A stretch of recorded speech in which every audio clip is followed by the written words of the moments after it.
kuzolunga, kuzodlula kuzofika isikhathi sokujabula.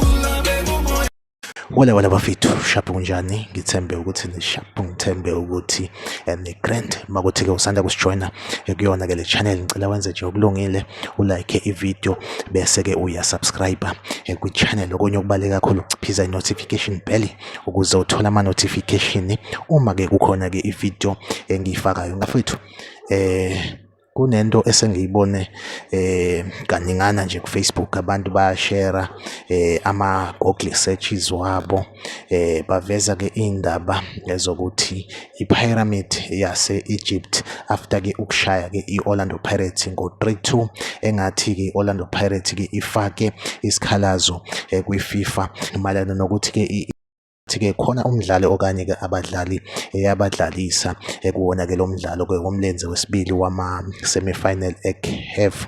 So bafethu ke nami ke ngile ku Google ngasearcha, nawe ke mhlambe ke awuphawule ku comment section ungitshela ukuthi wena ke uthe uma usearcha watholani. Mina ngithe uma ngisearcha nje bafethu uGoogle wangiphosa udakeni, okwenza kungicacela ukuthi ke lento yokuthi i-pyramid i-disqualifyiwe kwi-CAF okanye ingase i-disqualifywe ngoba ke yadlalisa ke umdlali ke loyana ke naloyana ke bafethu. Ke le nto kuyangicacela ukuthi ke nje bafethu kayikho, asingakholwa izinto okungezona esingayibonanga mhlambe ipostwe mhlambe ke ama-journalist mhlambe ke esiwathembayo, kodwa ke esibona as circulator ko Facebook. So bafethu engakusho lento ukuthi i-Pyramid FC i-disqualifyiwe bafethu 100% leyo nto ayikho bafethu. Kodwa nawe ungakhomenta ku-comment section ungitshela ukuthi wena uthe uma usearcha ku Google wakho wakuvezelani. Bafethu asihlangabezane kwi-video elandelayo.